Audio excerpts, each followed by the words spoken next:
Hello, my name is Alicia, and this is Enlightenment Newbie. This is my very first video, and I'm really excited to release it for everybody.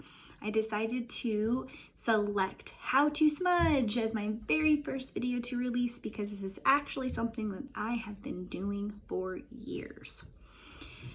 I started smudging, this is a funny story, because I probably was a teenager. I'm not even gonna say how many years it was, but I was out at McMenamins, which is it's McMenamins Edgefield. It's this place in the Portland metro area. Woo woo, if you've been there. And there was this woman.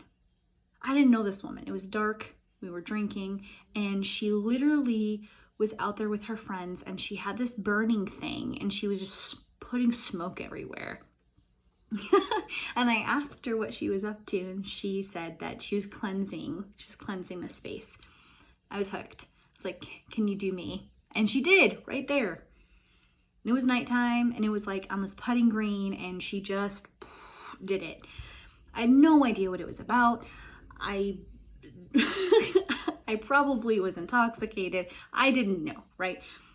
But it stuck with me. So now I'm going to tell you what smudging really is. Smudging is a way to remove negative energy. Who wouldn't want that?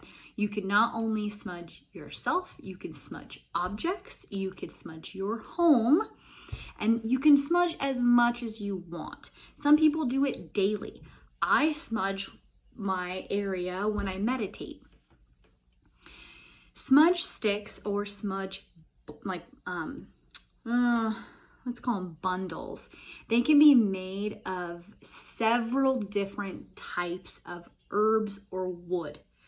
Sometimes people will actually have bundles that have different herbs together. Like you may see lavender and sage or sweetgrass and sage,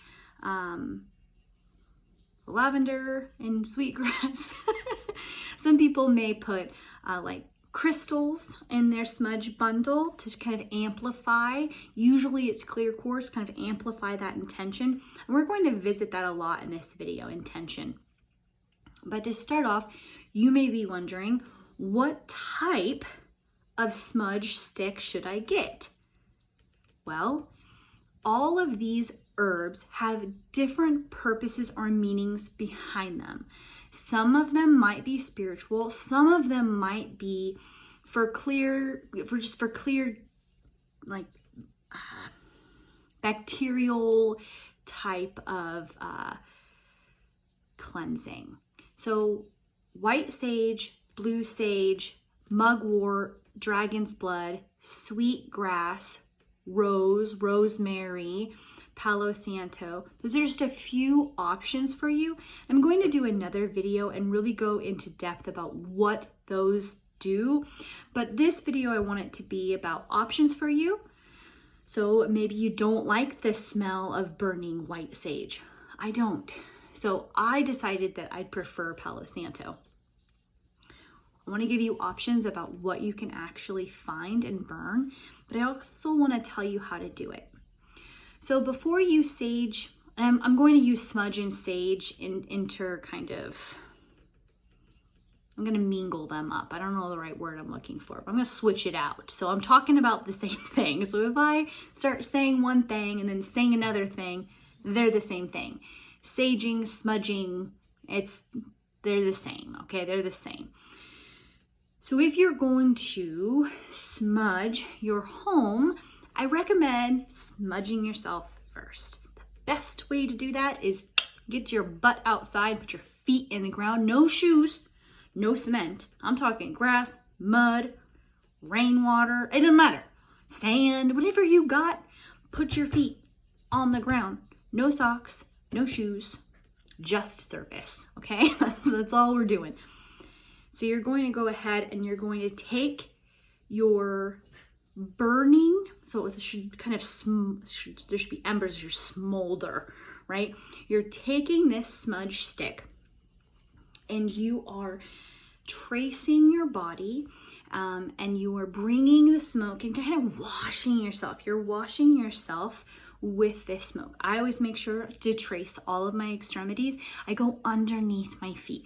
Very important. If you wear shoes, how is this going to work? You need to go up and under and all the way around. And when I do that, I'm putting positive thoughts into the atmosphere. So I'm saying I'm smart, I'm beautiful, I'm fit, I'm healthy, I'm prosperous. Whatever I want to say, that's what I'm going to do. It doesn't have to take very long. You just cleanse your area. I am listening to spirit. So that's what you need to do. After you've cleansed yourself, you can walk on in, open all of the windows up in your home so the negative energy has somewhere to run away. And you're going to start in the corners of your home and go counterclockwise. I trace my walls. So I'll start in one corner, usually the most heavy trafficked areas or bedrooms may hold a lot of tension. I can't be the only person that's walked into a house or an old hotel or a restaurant or something and you just feel weighed down. Those places need to be saged. That energy needs to go, okay? So what you do is you take your smudge stick and you trace around the corners all around. And while you're doing that, you may also say positive affirmations, really good intentional speaking. That's going to be really important because you want the vibe, the feel of your home or your office or wherever you're smudging to be really positive. A great time to smudge is after you've been on a killer date, after you've got that promotion, when you're feeling like super good, you've hung out with your friends all day, or maybe you went to a yoga class, or you've come back from working out and you feel really, really good and you're gonna do it. You're gonna go ahead and you're gonna smudge your home. If you don't wanna do that, then do it seasonally, but just make sure that you're thinking positive thoughts. What you put out, you attract in, okay? Hands down, joy. That's what we want. We want joy all the time. That's our life purpose, being joyful. If you have children, like I do, saging, smudging their rooms might be a really good option for those kids that might be suffering from a little bit of school anxiety. Maybe you might catch them having a little bit of adolescent depression. Everybody's journey is different. This just makes the space feel more welcoming. I have a son who is a bunk bed. I make sure I sage over the bunk bed. I have a teenage daughter. When I smudge her room, I talk about really positive affirmations, knowing that she's loved, knowing that she has lots of friends, knowing that she's intelligent. I'm putting that into the atmosphere. This is also a great thing for you to get your kids involved in. Please make sure that you understand that you're putting smoke in the air. So if you do have children or if you're sensitive yourself to this, be kind of cognizant about respiratory discomfort or issues that way.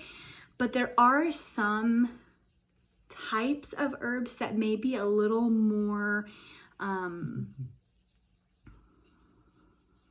what's the word I'm looking for? They might be a little more reasonable in your respiratory system. Like again, I don't like white sage. It really messes me up, but I like my Palo Santo. When you are smudging your space, that has and carries a very yang, active type of energy. So you may, after you're done smudging and all the smoke is settled, you close your windows and you light some incense, because incense has a yin type of energy activity to it. So you're really kind of balancing this. If you've never tried it, please do. You're going to see such a difference. I think that's just about a really good lesson into smudging. I'm going to follow up this video, if I haven't already mentioned it, with a more in-depth video about the different types of herbs that I spoke about. I'm hoping to kind of collect them and show you the different kinds. I'm excited about this. I've only burnt blue sage, white sage, and Palo Santo. So I'm really excited for this. Another good tip is to not use your breath or a lighter when trying to get this ember going. If you use your breath, In some cultures, you're sending your soul out. So you'll see people with feathers, especially like abalone shells or a fire safe container if they're going to do bundles using feathers, and don't do lighter, matchsticks. Find them. I don't know where they are, maybe online now, but that's the way to go. I hope you guys have liked this video. I'm super excited to release more content. Please like and subscribe. Tell your friends. This is a part of my journey. I'm trying to get over my Gemini's in Chiron, and I'll talk about that at a different point too, but this is my enlightenment journey. I don't want to be alone. I don't want you to feel alone. So I'll see you guys next time. Bye.